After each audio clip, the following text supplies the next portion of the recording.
Bonjour à tous, j'espère que vous allez bien. Alors, on m'avait demandé comme sujet le sujet des Anunnaki. Je voulais aussi parler d'une chose. Il y avait une personne qui m'avait dit qu'elle entendait mal. Effectivement, j'avais eu un problème de micro, donc qui s'est réglé. Par contre, comme je l'ai expliqué tout au début de mes vidéos, je fais mes vidéos uniquement avec mon portable, d'accord? J'ai un matériel qui est tout simple. Je ne compte pas et ce n'est pas ma priorité d'investir dans du matériel. Je suis pas dans un studio, d'accord? Je peux pas offrir la qualité studio.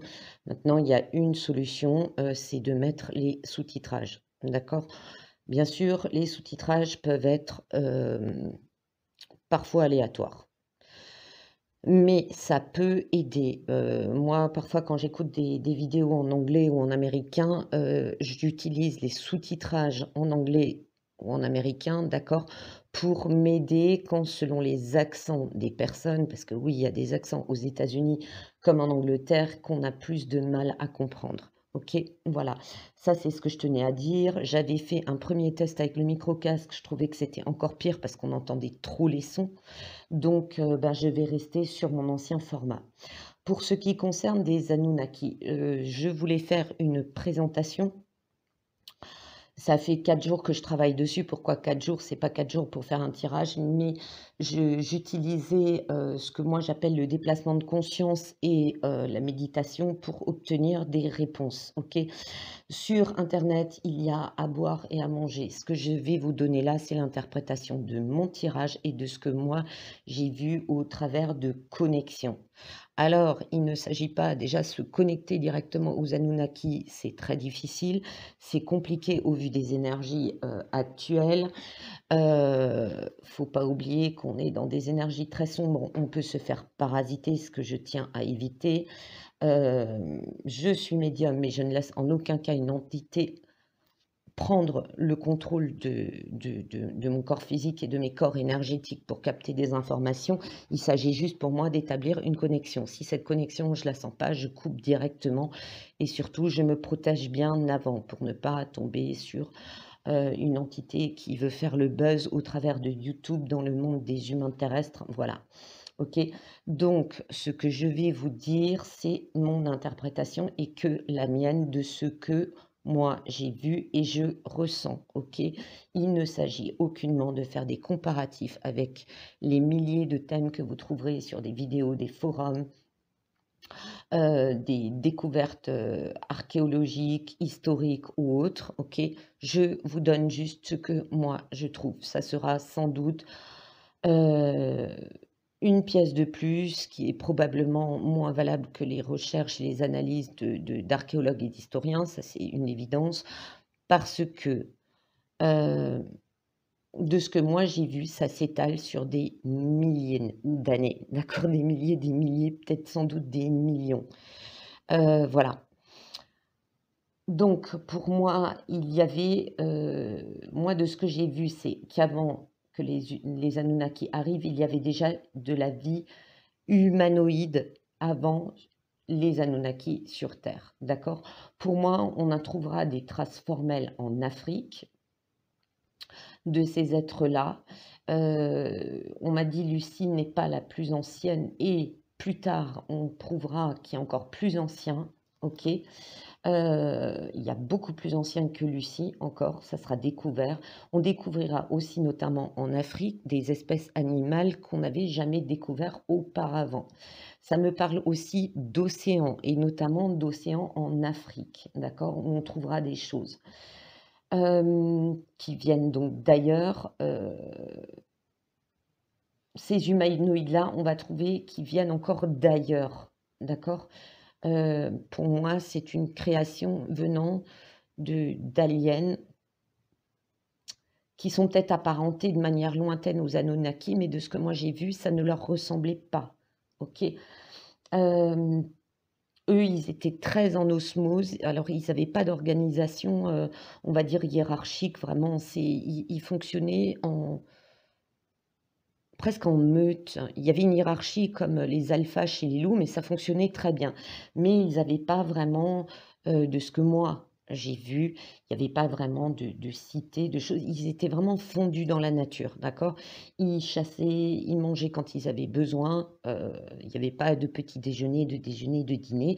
Ils mangeaient quand ils avaient besoin, ils s'installaient là où ils trouvaient, la zone confortable, mais ils se déplaçaient. Voilà. En fait, ils vivaient libres, ils vivaient un esprit libre. Puis il y avait eu l'arrivée des Anunnakis. Pour moi, ils sont arrivés, dans la zone du Moyen-Orient. Je peux pas vous dire où exactement parce que la carte, c'était pas vraiment la même. J'ai eu même du mal à reconnaître, à situer, localiser.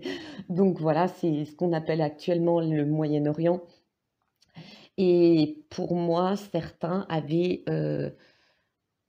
comment expliquer des liens anciens? Ils s'étaient déjà côtoyés ailleurs dans l'univers avec les reptiliens et il y en avait certains qui avaient des liens, heu, génétiques avec eux. Me demandez pas plus, hein. C'est ce que moi j'ai ressenti et justement, il y a eu des liens où génétiquement, il y a eu cette dualité qui est née entre le bien et le mal. OK. Qui est à l'origine de ça exactement? Heu, je sais qu'à un moment donné, il y a eu croisement, qu'est née la dualité, d'accord? Dans les Anunnakis, justement. Voilà. Après les reptiliens, sont restés eux aussi, comment dire? À part. Il y a eu une branche reptilienne, qui à part et qui, de ce que j'ai vu, est vraiment très sanguinaire, autoritaire, c'est le totalitarisme, c'est la dictature absolue, c'est la conquête par la force. Ils sont vraiment, heu, ben, ce qui les dérange, ils l'éliminent, quoi. Ou alors ils le contrôlent, ils le réduisent en esclavage, ils exploitent et puis après on se casse et puis on va voir ailleurs. Bien sûr, comme je dis, c'est toujours mes ressentis. Il y a aussi un instinct très prédateur qu'il y a pas dans les Anunnakis, mais dans les Anunnakis, moi, je ressens une dualité, OK? D'ailleurs, ça m'a percuté après parce qu'après mes trucs, j'ai quand même relu certaines choses dans des forums. Il y en a, c'est pas mal. C'est vrai que quand on voit, Enki et Enlil sont 2 demi-frères, tous les 2 les fils d'Anu. Hem Moi, je trouve qu'Enki et Enlil sont très différents de caractère. Alors est-ce que, Enlil étant le demi-frère, il y avait quelque chose avec des reptiliens, ce qui fait qu'il était plus dominant, qui voulait juste, créer des humanoïdes pour exploiter la terre et l'autre était Enki était meilleur, il voulait pas faire de mal? Possible, voilà. Qu'est-ce que je voulais encore dire? Donc ils se sont arrivés sur terre, ils se sont hybridés, je suis entièrement d'accord avec ça. Hem, Au fil des siècles, ils ont créé des organisations, des sociétés puisque les humanoïdes de base, eux, n'étaient pas du tout organisés, d'accord?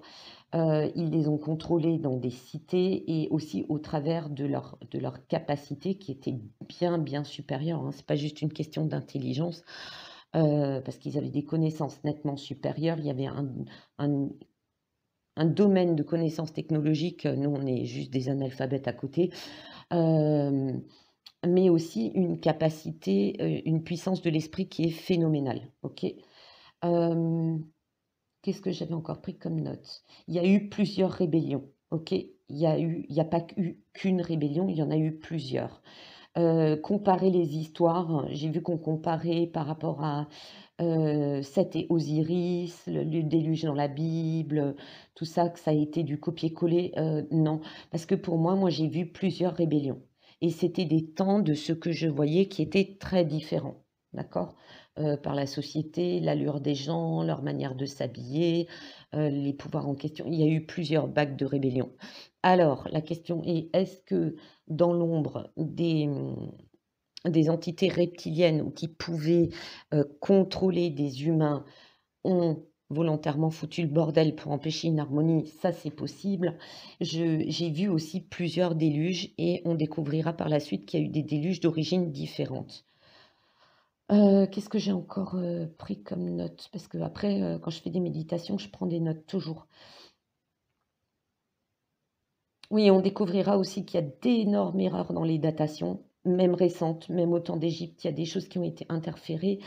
Hem, Plusieurs conflits, ça je l'ai dit, plusieurs déluges et il y a eu alors pour moi, c'est une guerre. C'est une guerre, mais qui est dans l'espace, que je vois presque à l'extérieur du cim enfin, ouais, je dirais à l'extérieur du ci là où ouais, là où il y a et ça je l'ai toujours dit, cette espèce de ceinture d'astéroïdes qu'il y a, hem, moi j'ai vu, une guerre et quelque chose être lancé, une boule de feu être lancée sur une planète qui a été totalement détruite, d'accord? Et on a essayé de refaire la même chose sur terre, toujours pour ces histoires de guerre. Je sais, c'est pour certains, ça va être: «Momo, what the fuck? Qu'est-ce que tu nous racontes? Tu es complètement partie en vrille». Comme dit, je vous interprète ce que j'ai vu. Heu et la Terre a failli être détruite, hein. Ça a créé des alors autant l'autre planète, j'ai pas pu voir la taille, mais elle a été pulvérisée, que la nôtre, elle a sacrément, encaissé le choc, mais de ce que j'ai compris, elle a été ou déplacée, hem, ouais, il y a quelque chose dans l'ordre de notre système solaire actuel qui est pas à sa place par rapport à la planète Terre. Voilà. Hem, Qu'est-ce que je voulais encore dire? Donc les déluges, OK.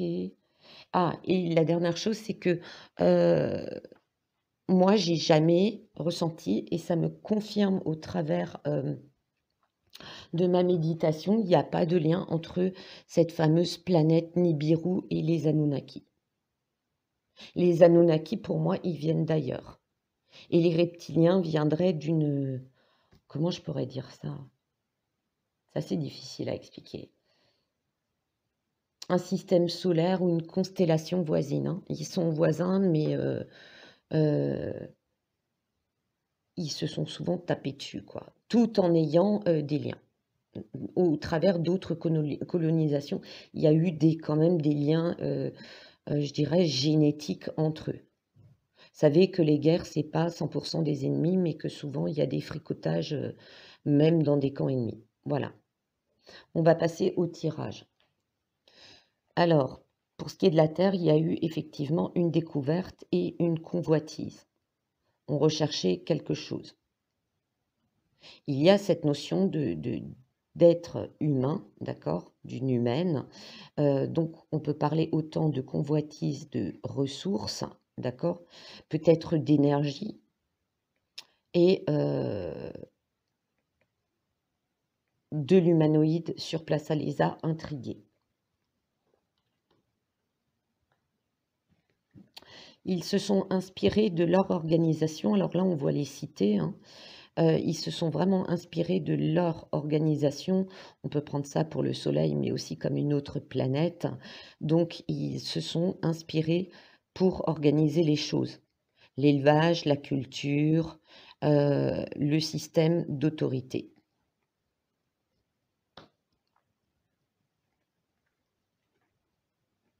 Il y a eu de l'amitié et forcément, la séduction, l'amour, le fait d'avoir des unions.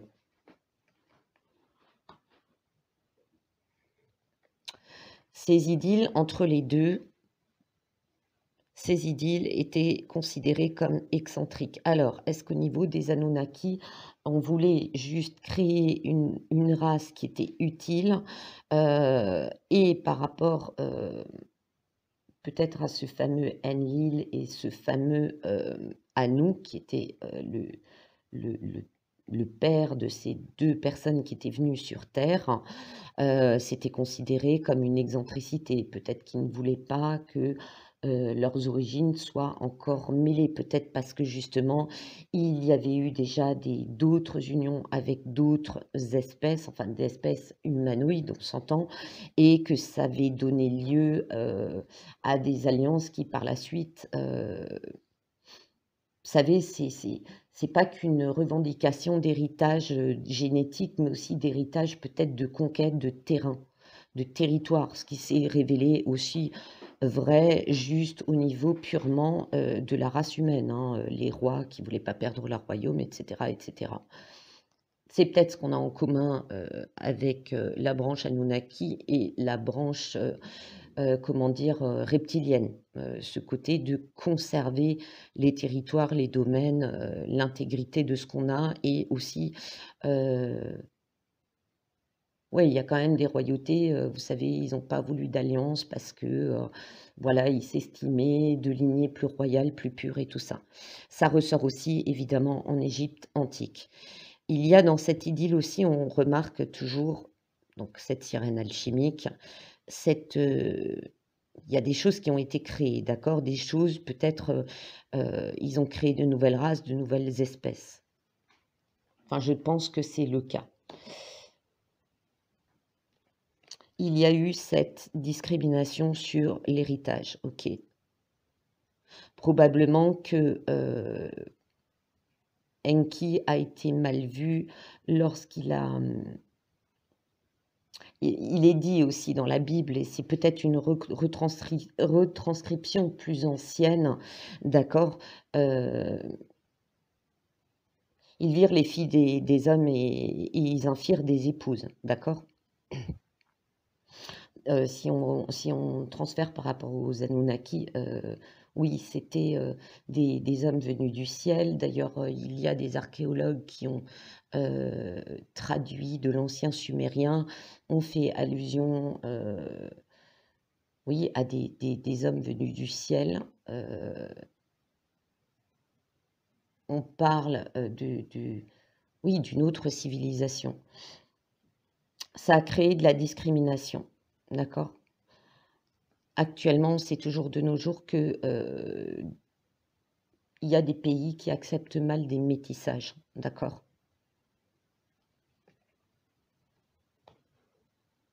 Et pourtant, ce sont bien, des humains et des humains. Voilà. On voulait défendre les secrets, on voulait défendre, ça me dit, on voulait défendre la connaissance. Là aussi, on peut faire référence à Adam et Ève, la pomme, le jardin d'Éden, hein. Voilà, en tout cas, on voulait défendre des secrets.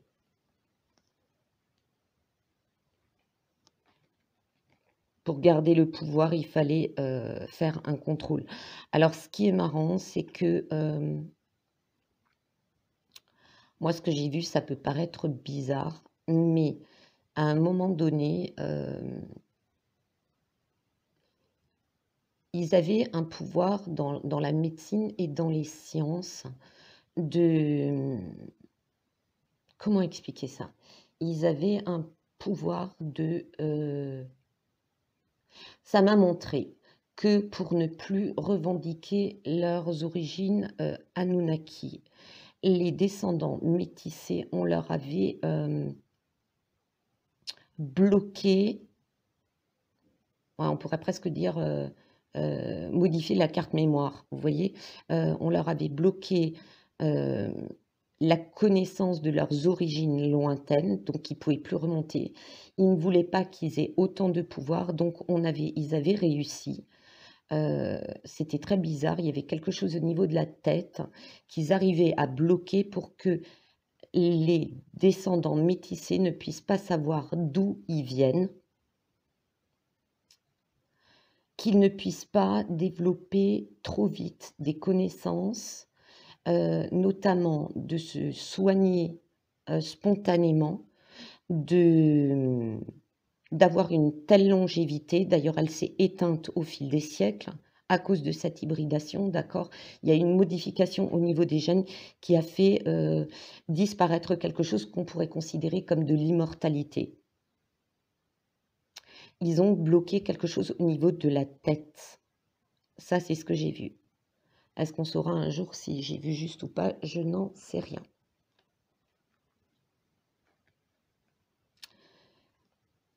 Ça a confirmé dans les cartes qu'il y a eu effectivement de la dispute et de la vengeance. D'accord?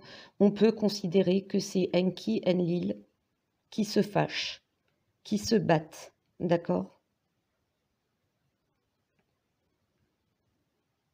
Voilà, excusez-moi, j'ai juste fermé la porte pour qu'on n'entende pas le bruit à côté.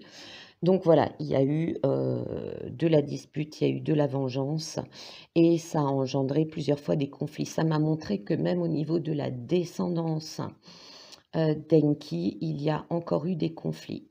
Est-ce que ça expliquerait, que dans, les différents ouvrages anciens qu'on a, on découvre qu'il y a eu beaucoup de rois qui se sont battus, heu, en Égypte, enfin dans différents royaumes, dans différents, ce qu'on considère aujourd'hui comme pays, il y a eu des guerres de lignée, hein. Ensuite, j'ai demandé au niveau des temps anciens. Il y a effectivement eu, un déplacement, d'accord? Et un déplacement de l'extérieur de la Terre sur Terre, hein, d'accord? Des gens ont été transportés, déplacés. On nous a enseigné une forme de sagesse. Ça a aussi donné lieu à de la spiritualité, tout ce qui est spiritualité et religion, et aussi au niveau, de la médecine et des soins.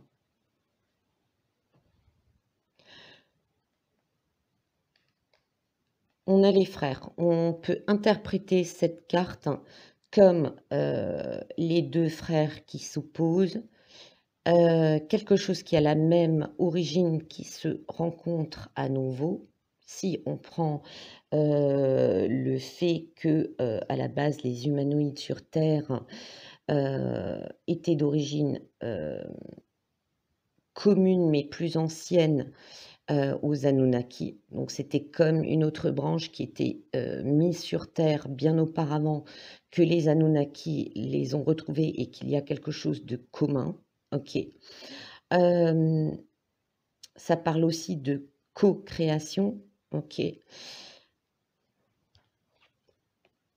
Il y a la naissance, donc quelque chose qui est créé, la naissance, de l'homme tel qu'on le connaît, aujourd'hui. Toujours cette femme, hein. Est-ce que c'est Ève qui a péché? Peut-être pas. Il me semble que, de mémoire, Enki, était tombé amoureux, d'une femme, hein, mais je sais plus par contre, parce que je suis pas super fan du thème des Anunnaki, heu, dans le sens, où il y a trop. Actuellement, depuis quelques années, pour moi, on part trop en cacahuète, par rapport à tout ça et les choses sont beaucoup plus simples dès lors que l'on trouvera, plus de choses, au niveau archéologique, historique. Par contre, ça remonte à on s'est enfermé dans une boucle. Quelque chose est fait pour qu'on puisse pas, comment dire? Que la boucle soit bouclée pour qu'il n'y ait pas, expansion et connaissance de l'humain au-delà, d'un certain stade ou d'un certain point, pour garder une forme de contrôle. Est-ce que c'est, les Anunnaki qui ont fait une grande erreur parce qu'en admettant, hem, qu'au niveau des reptiliens qui sèment la zizanie, par rapport à la Terre, qui revendiquent comme la leur, parce que ça m'est souvent sorti. Les reptiliens, revendiquent la planète comme la leur. Pourquoi? Est-ce qu'ils l'ont découverte auparavant? Est-ce que c'était un territoire qu'ils avaient décidé de prendre pour eux, genre, on est les prums? Je sais pas, mais quelque part ça a joué, heu, les Anunnaki en voulant éviter que cette hybridation humaine qui donne lieu à l'humain actuel, soit bloqué dans son évolution, a finalement, fait des hommes des objets contrôlables par les reptiliens. Voilà. Et on représente d'ailleurs le karma comme un serpent qui se mord la queue. Et alors, ce qui est... mais moi, ça me dit quelque chose à débloquer au niveau des capacités du cerveau. Donc, il s'agit bien d'une âme qui est prise dans un cycle, qu'on peut appeler le cycle du karma. Et en débloquant ceci, mais moi, ça me dit que c'est au niveau quelque chose physiquement au niveau du cerveau et quelque chose au niveau de la conscience qu'il faut débloquer pour libérer l'âme et faire tomber l'illusion. Et ça me dit surtout pour obtenir la vérité sur les origines de l'homme, la vérité sur l'histoire. Ça m'a aussi montré qu'au travers des siècles, il y a eu, ça sort bien, hein, on défend les secrets, d'accord. Contrôler, c'est garder le pouvoir. C'est maintenir le peuple, la race humaine, bien sagement dans sa petite boîte. Et on ne veut surtout pas qu'on puisse revendiquer un héritage.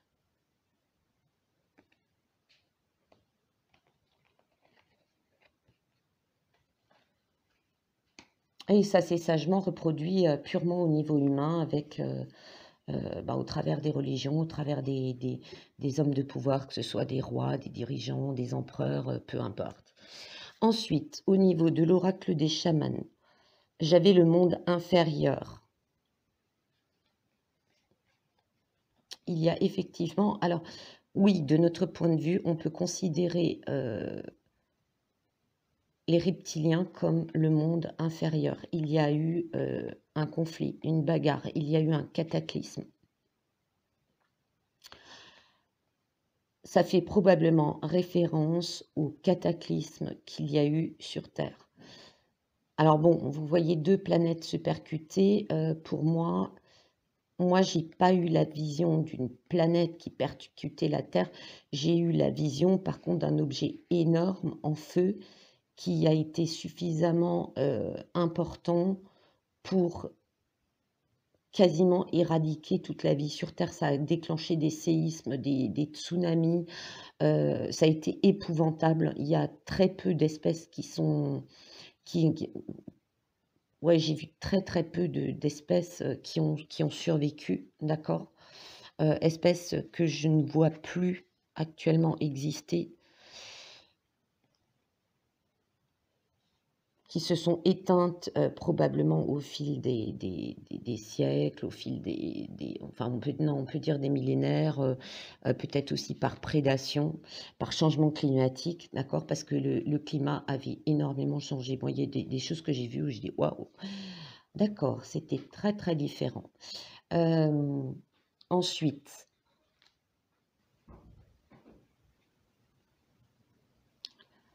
suite à ça, il y a eu une intervention, d'accord? Alors on voit différentes planètes, le cœur du ciel. Moi, ça me dit qu'il y avait quand même une autorité supérieure féminine. Je l'ai vu de manière très, très furtive, mais bon, c'est une entité féminine d'une autre planète, extrêmement sage, extrêmement écoutée, qui a une communication télépathique. En fait, ça me rappelle une série que j'avais vue il y a très très longtemps où il y avait une espèce d'extraterrestre bleu. Dites-moi dans les commentaires si vous voyez de quoi je parle et si vous vous rappelez de son nom. Il faudra que je demande à mon mari ou à mes enfants. Elle lui ressemblait beaucoup, sauf qu'elle n'était pas bleue. Par contre, elle avait un très fort pouvoir et elle avait une espèce comme une espèce de diamant qui brillait énorme dans la peau et elle pouvait tout voir, tout entendre et communiquer avec n'importe quoi ou n'importe qui partout. Et moi, je la vois qui dit qu'il faut remettre l'équilibre de vie en place. D'accord? Parce que dans ce que j'ai vu, Toutes les planètes ne sont pas et n'ont pas été au fil depuis le début de ma méditation, donc qui remonte quand même à la création de l'humanité et légèrement auparavant. Tout n'est pas viable, ou il y a des choses qui sont viables de manière que temporaire ou que par zone et qui ne survivent pas. D'accord? Qui par contre ont des ressources, mais la vie y est impossible. Donc cette entité supérieure que j'ai vue, qui est très positive, a dit: «On remet de la vie». Et c'est le monde d'en haut, donc des entités supérieures qui sont intervenues et qui ont aussi protégé la Terre.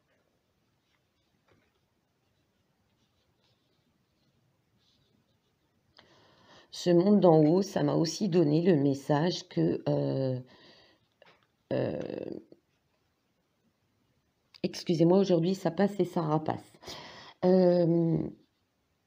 Ça me dit aussi que ce monde d'en haut, donc c'est des entités encore que j'estime encore supérieures aux Anunnaki. Je dirais presque, ouais, c'est ce qu'on peut appeler la création, enfin la création que j'appelle ultime, positive, qu'on peut appeler Dieu, qui maintenant, vous voyez, j'ai l'achèvement. On se rend compte, peut-être pas que sur cette planète, qu'il y a des choses qui tournent en rond, que ça donne toujours le même résultat, peut-être qu'ils l'ont déjà fait ailleurs, qu'on tourne en rond, et que là, il faut finir le cycle. Et ça m'a dit la phrase séparer le bon grain de l'ivraie. Alors, qu'est-ce que ça veut dire? Est-ce que, au vu, alors là, là c'est juste une analyse, d'accord? C'est par rapport à ce que j'ai vu, par rapport à la carte et mon analyse. Est-ce qu'ils estiment que, après toutes les épreuves que nous avons subies au travers du temps, ils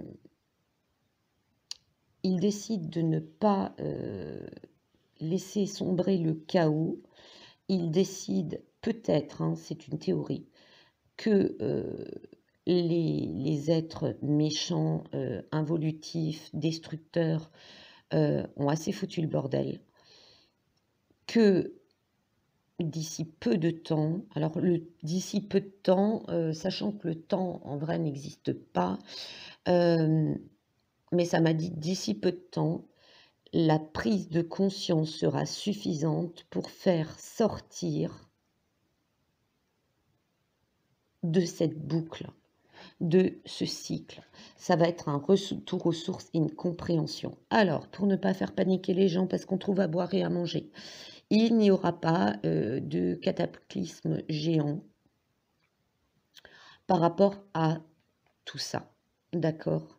Non, il n'y aura pas d'extraterrestre qui va venir balancer une méga comète pour raser l'univers, la Terre, et qu'il y aura 3 jours de ténèbres et que tout le monde va mourir et que Dieu va récupérer les gentils.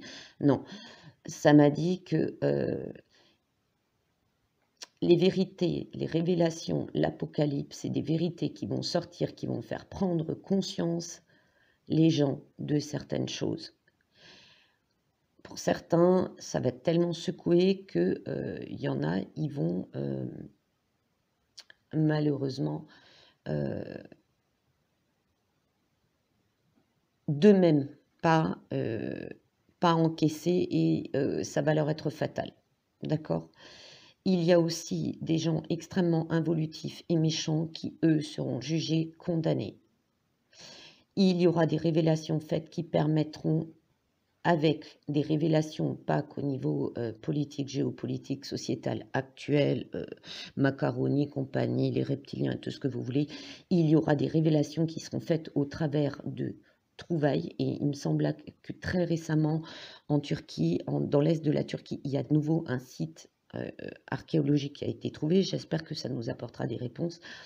Mais au fil du temps,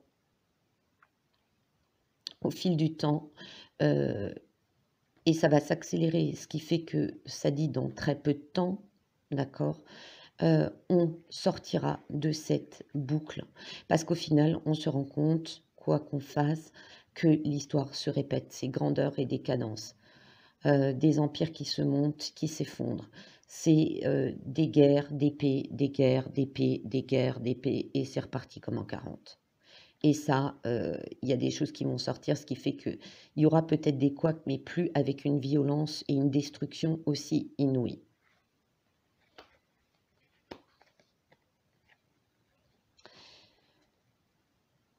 La quête de vision, la quête de connaître les sources et l'origine. Le 6 pour moi, ça ramène toujours à la conscience. Ça me dit, ça va s'accélérer. Si on veut sortir de là, il faut prendre conscience impérativement de certaines choses. En clair, il faut se réveiller. Évidemment, entre apprendre toutes les magouilles qui se passent sur Terre et toutes les magouilles qui se passent dans l'espace avec différentes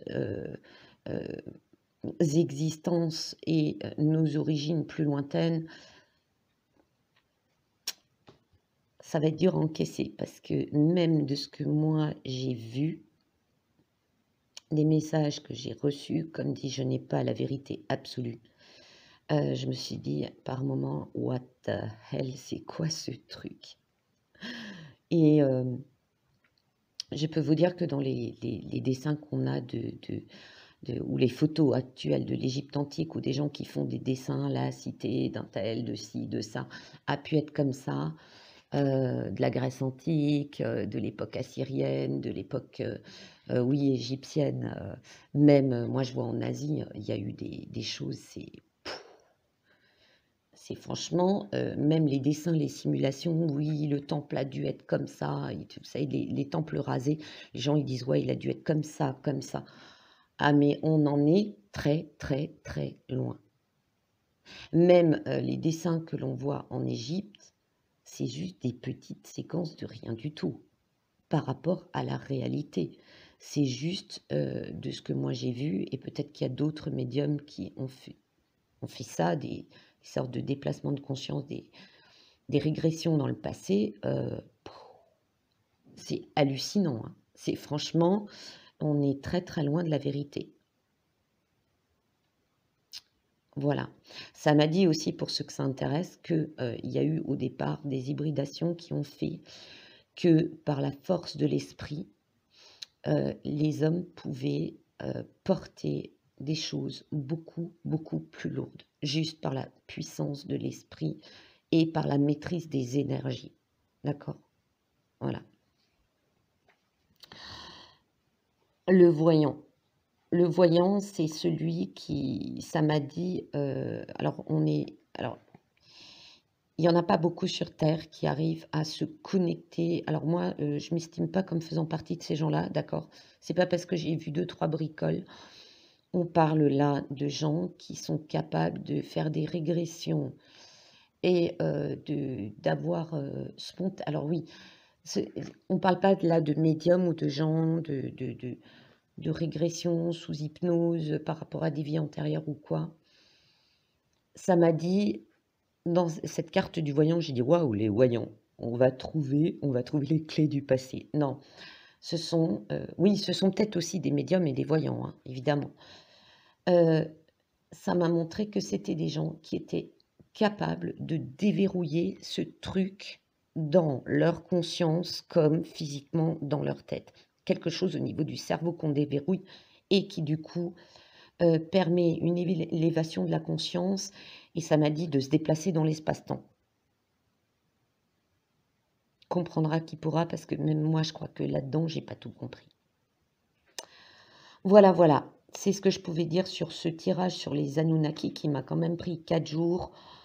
Peut-être que certains resteront sur leur faim. J'ai fait le maximum de ce que je pouvais parce que honnêtement, tout ce qui est civilisation extérieure à la Terre et qui se relie à l'histoire de l'humanité et de la Terre, c'est extrêmement vaste et compliqué.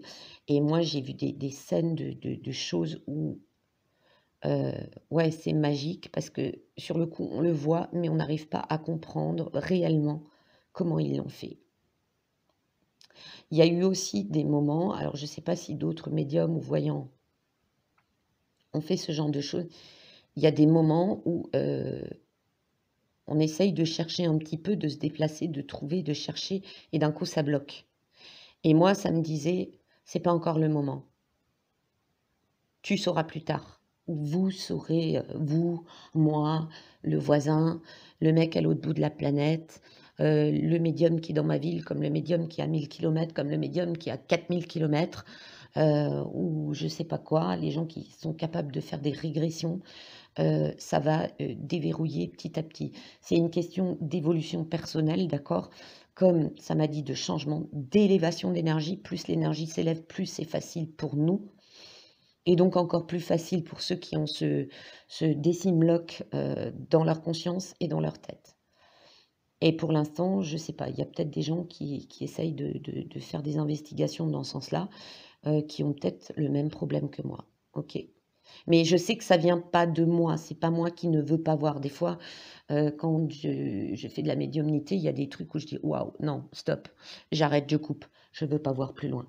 Là, c'est pas moi, là, c'est extérieur, ça coupe comme vous savez, vous tirez un rideau pour essayer de voir ce qu'il y a derrière, puis il y a le mec qui est derrière qui chlac, il le referme, il le tient et puis vous pouvez pas regarder au-delà. Voilà, voilà. Bon, j'espère que Je t'aime vous aura plu, j'en ai un peu bavé en le faisant. C'était un peu hardcore, surtout que les énergies sont pas propices à ça et qu'il faut faire super attention. Heu, Si vous essayez au travers des méditations, différentes techniques, je vous le dis en toute sympathie, soyez prudents. Le moindre truc, vous sentez que ça colle pas, vous coupez. Voilà. Voilà. Bonne journée à tous, à très bientôt.